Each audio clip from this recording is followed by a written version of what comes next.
I don't think I can ever forgive you for that.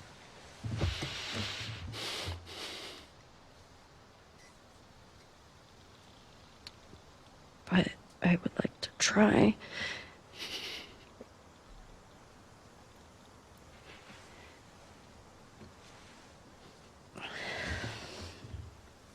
I like that.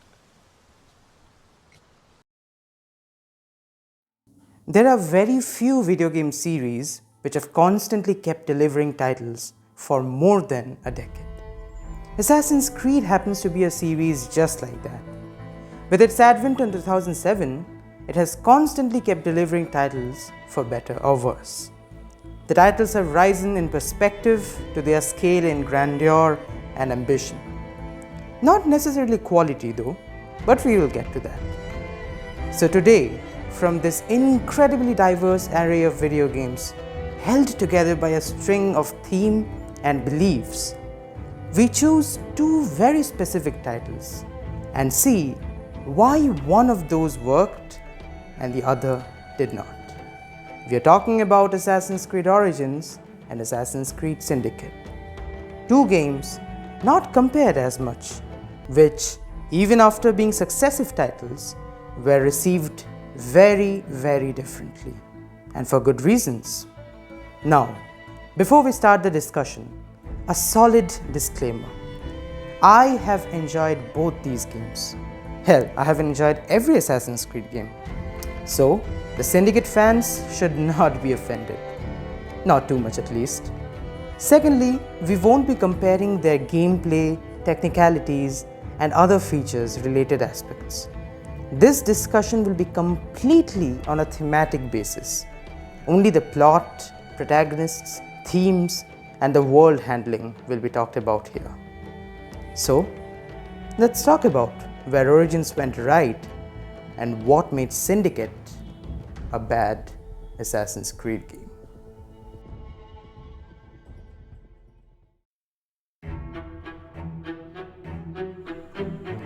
It does not matter what you had in mind, what you thought, calculated, predicted. It all comes down to how you execute it. This statement perfectly describes the conundrum going on with the development of the protagonists in Assassin's Creed Syndicate. However, before delving further, a little exposition. The protagonists of Syndicate are the five twins, Jacob and Evie. The way that these characters are supposed to work, I say supposed to, yeah, get it, is that Jacob is supposed to be the blunt-headed, humorous brawler, and Evie is supposed to be the intelligent, strategist, sneaky type assassin. Typical twins, right? But anyways, this should work. I mean, on paper, a pair of contrasting characters heading a story with the same aim, this sounds fantastic. But there is a slight problem. You see, the game never projects them anything beyond that. What I mean to say is that whenever any situation arises, Jacob always almost immediately takes up the reign of funny, energetic, ready to beat everyone down persona. Now, that's not bad, don't get me wrong. Problem is, that should not be the only thing we see in Jacob, or we see him do, or be. We know nothing about him in the beginning, but as we get to know him, he remains the same.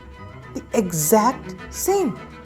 Whatever he was in the first mission of the first act, he's the very exact same at the end of the game.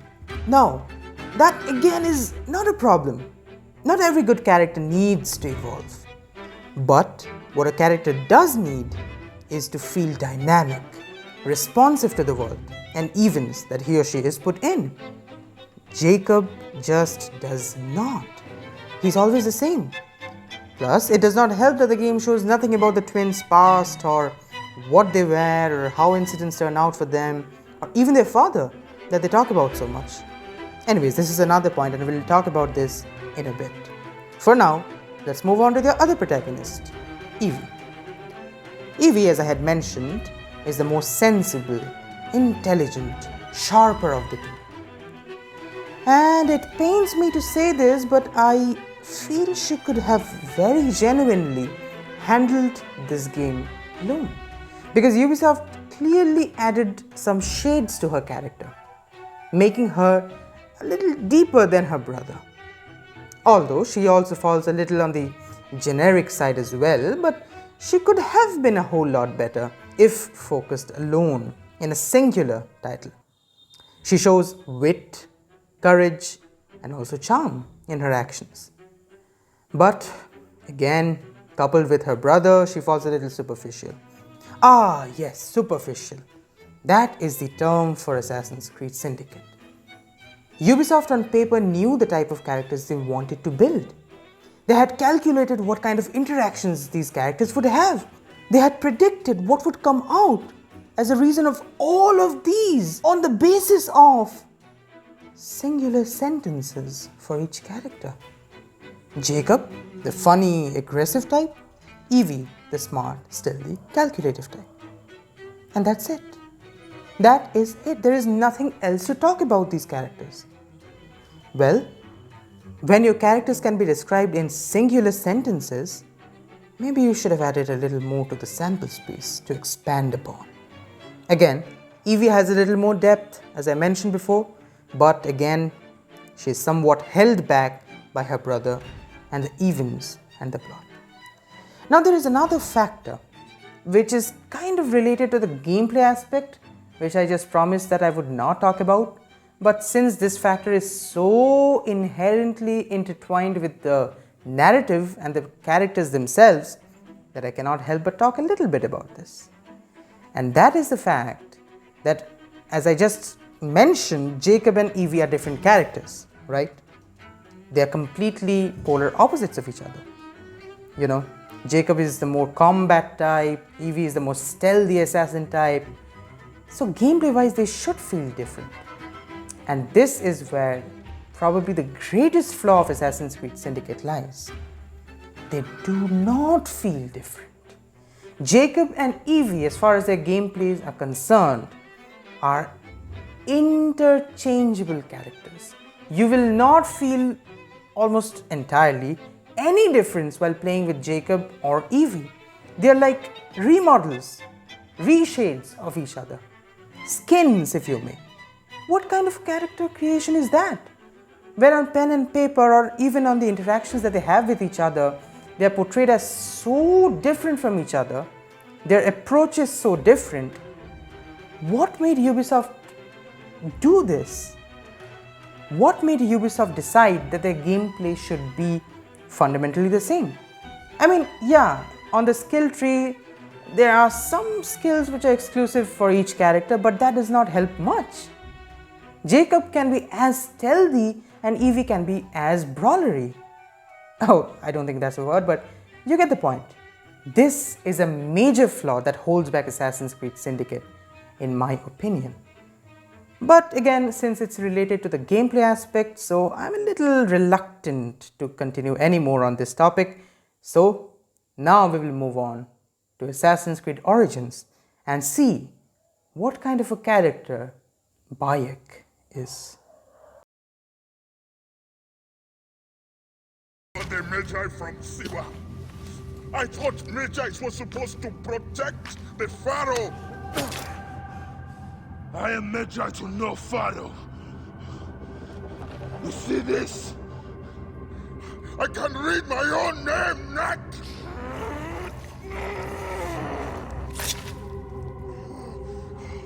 We will find you. We will find you in your sleep. Sleep. I never sleep. I just wait in the shadows, and I will kill you all. Everyone who sniffed the air that day in Siwa!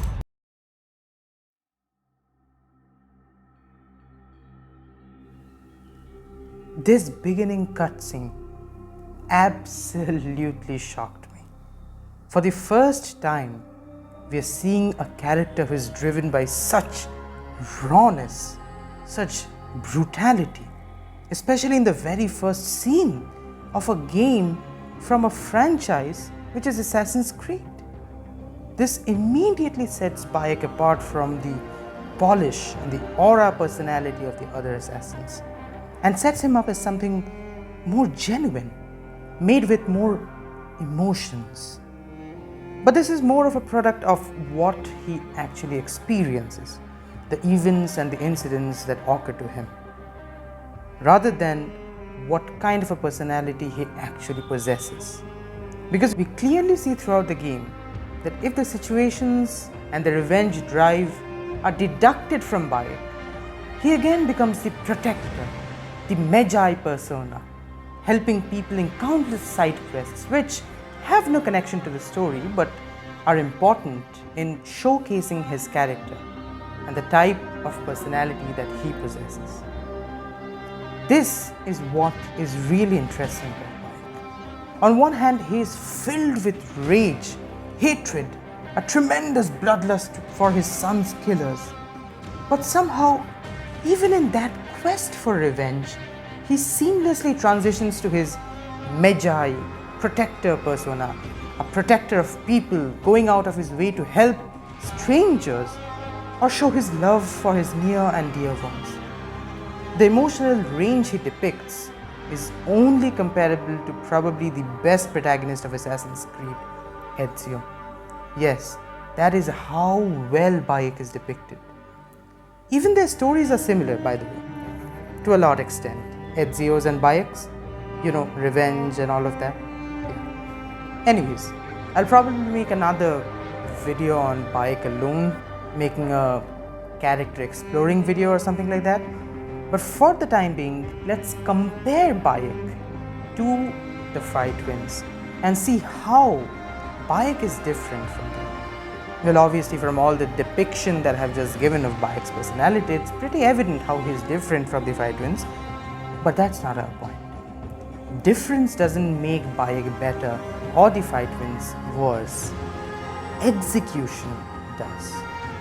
Ubisoft this time knew what they wanted and went full out. They added a diverse emotional range to the protagonist, made him dynamic and responsive to the world and events happening around him, and hired an incredible voice actor. I have absolutely no words for Bayek's voice actor, how good he is. He's incredible in his work and he has absolutely smashed the role of Bayek.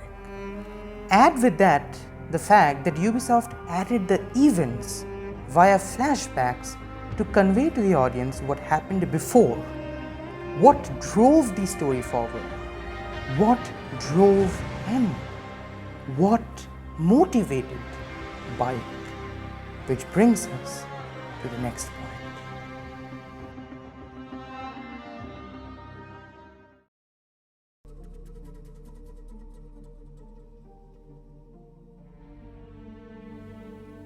A character and his or her narrative and the plot of which he or she is a part of is almost always, inevitably shaped by the force which drives the story, the motivation, if you may.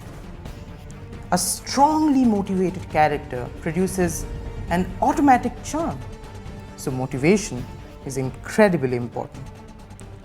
So, let's compare the motivation for the events of Assassin's Creed Origins and that for Assassin's Creed Syndicate.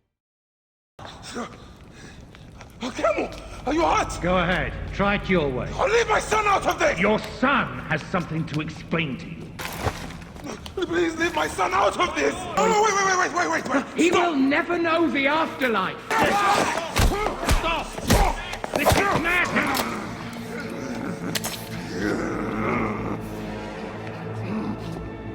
The snake takes that as your answer.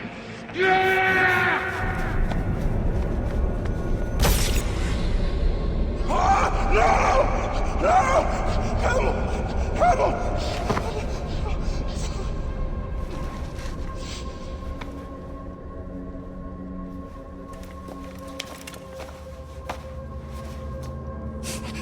Shoot him!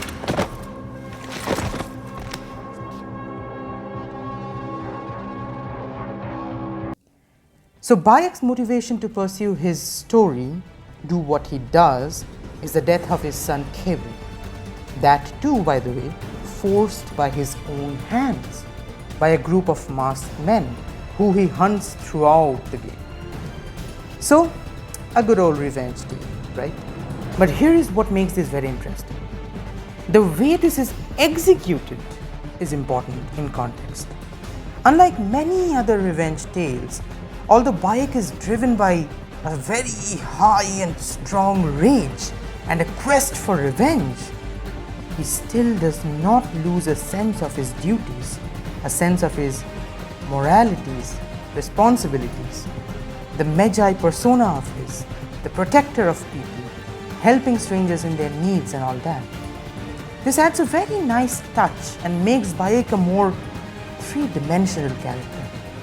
However, when called for, that motivation for revenge in Bayek is so strong that he And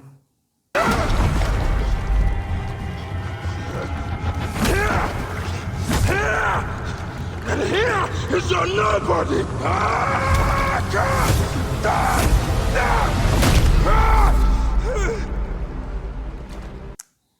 yeah, that. Now let's take a look for the motivation for Syndicate. What about London? What about it? We're wasting our time out here. You know as well as I do that London has been the domain of the Templars for the last 100 years. They are far too strong yet. Patience. The Templars have found a new piece of Eden. Sir David is dead. They do not know how to use it. The Council shall guide us. Sound advice that your father would have seconded. I shall see you back in Crawley. Patience, Evie. The gentle sound of opportunity passing us by. So what's stopping us? London is waiting to be liberated. Forget Crawley. Father would have wanted us to Oh, listen. Father. You could continue his legacy in London. Freeing future generations from a city ruled by Templars. You know, Jacob Fry, you might just be right. Then shall we? Yes. Let's. Onward to London. Yes, that's the motivation. Liberating London from Templar clutches. Okay, no problem with that. There have been previous Assassin's Creed games where the motivation was to liberate a place and build a brotherhood. The problem is, this is what preceded Brotherhood before Ezio's adventures in Rome. What? Who is Desmond? Own eyes. The Contessa of Forley is here to welcome you. One should always have the freedom to choose.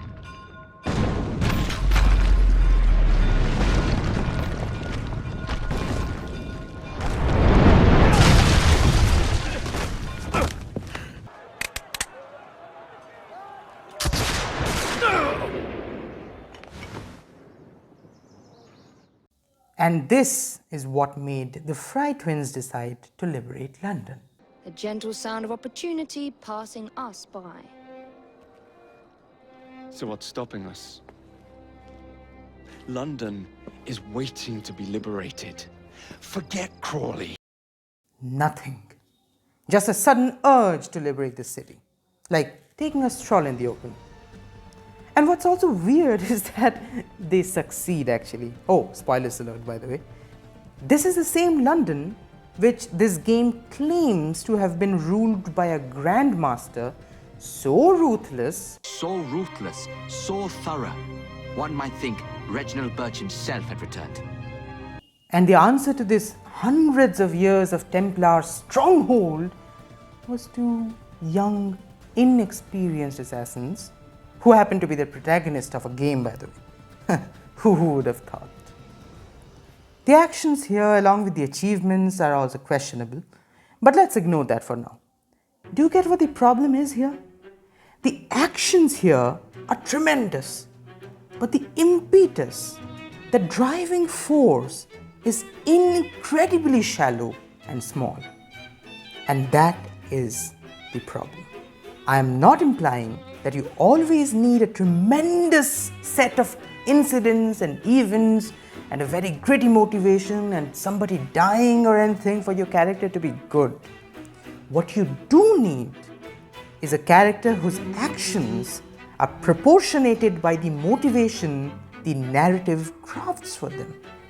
If you want an action of, suppose, 10 units, the motivation should also be of 10 units. Look at Black Flag, one of the best Assassin's Creed games, and Edward, one of the best Assassin's Creed protagonists. There was no amazing or tremendous incident which had happened for Edward's story to progress. His motivations were lax, but so were his initial actions. An opportunity arises and he just grasps it and goes with it wherever it takes him. That is how proportional they are. Again, the opposite is also untrue. Just because you have a character who has a lot of motivation does not guarantee that character will be a strong and a good one. Best example is Edward's grandson, Connor.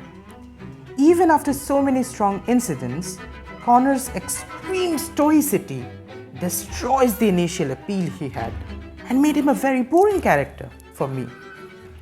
But more on this in a later video. So, on a thematic basis, the differences between Assassin's Creed Origins and Assassin's Creed Syndicate, between Bayek and the Five Twins, are pretty evident.